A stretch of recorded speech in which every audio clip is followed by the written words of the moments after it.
Hi all, afternoon. I'm just going to do a quick video today on a rosemary and sea salt focaccia. Really nice and simple, easy bread to make, and I'll talk you through the ingredients now. Obviously, wash my hands fully and clean my area down before I start work. Got my chef's jacket on.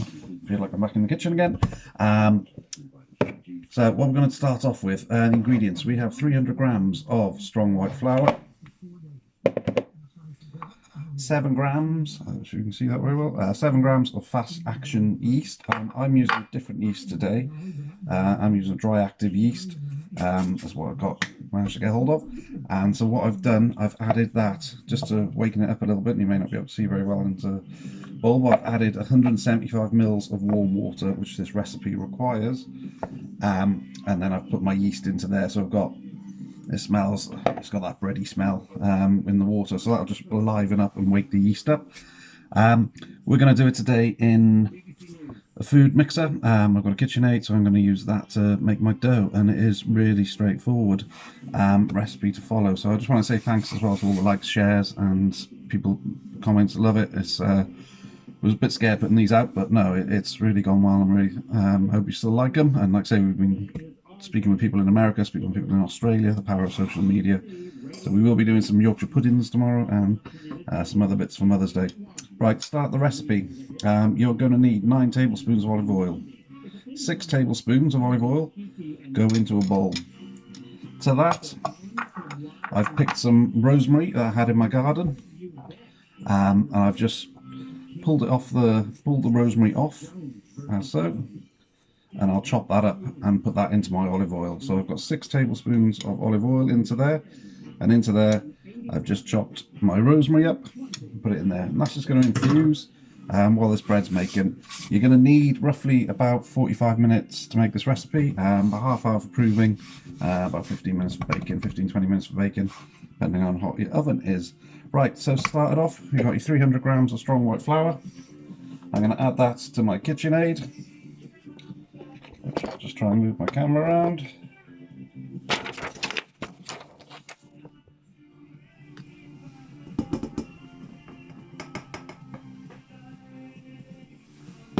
sure I get all the flour in. So my yeasty water mix, I'm just going to pour that in.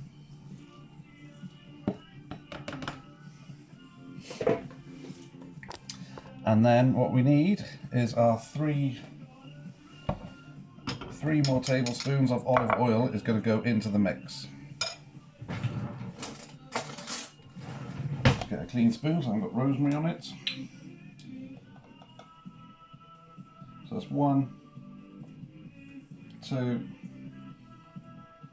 3. That goes in. So you've got your flour. You've got, if you're using the fast action dried yeast, read the packet. It'll tell you what to do. You can add that in as it is.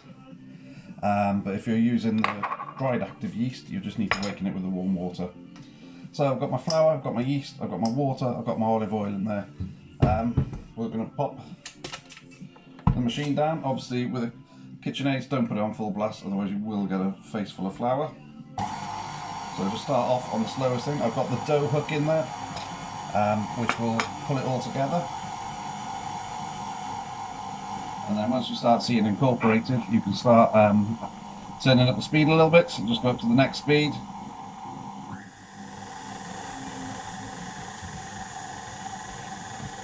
And into that I'm just going to add a good pinch of salt.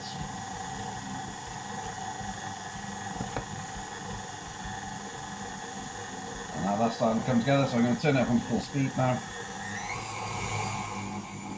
And you can smell that yeast, you can smell the bread, the dough coming together, and you'll start seeing now that the dough will start coming together. So I'm going to leave it like that for a little while now, just to knead and mix, and go up onto my highest speed.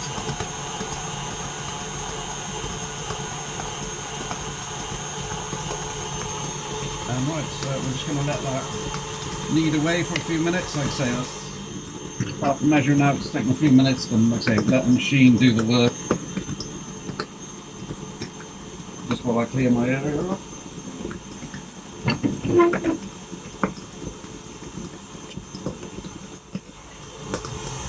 This is not quite James Martin Saturday Kitchen, but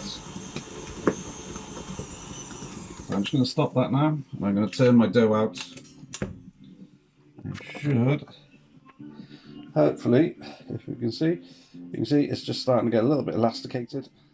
You could leave it in the machine to mix, but for people who haven't got use of a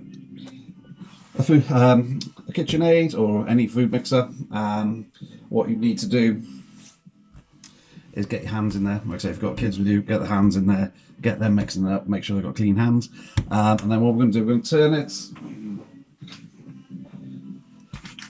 turn it out onto a floured surface.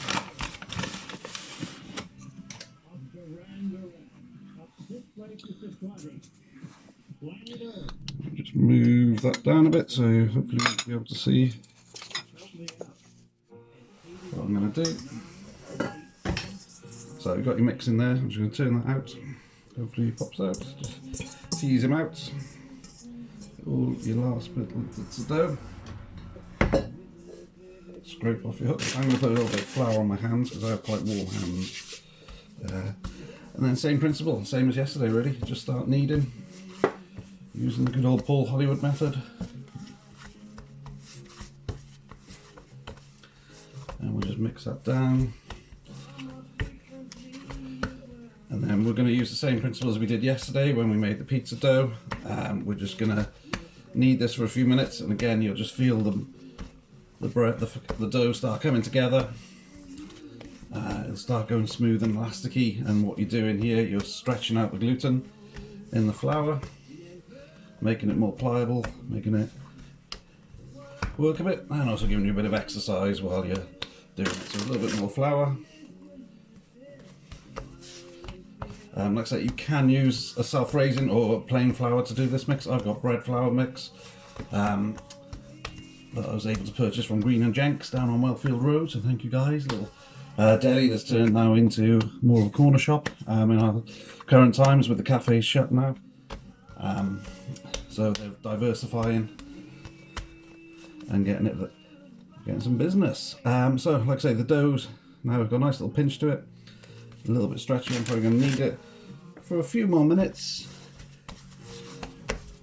and then what we're going to do, we're just going to, again, same principle as yesterday, oil the bowl, pop it in, put some cling film over the top,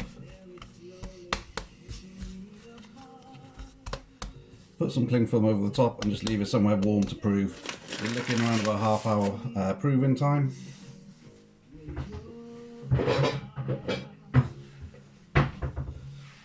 Again, I'm just going to use a little bit of oil in the bowl, and this is just to stop the dough sticking. So you've got your dough, lovely, feeling nice and pliable. It's got a little sheen to it, elasticy. You can feel the elasticated in there. If you want to knead it more, you can do, but like I say, with the machine, with the KitchenAid, that's done a lot of the work for you. So there you go, the dough now. I'm going to cover that, leave it somewhere warm, and I'll be back shortly after proving, and we'll do some baking. Lovely, bye.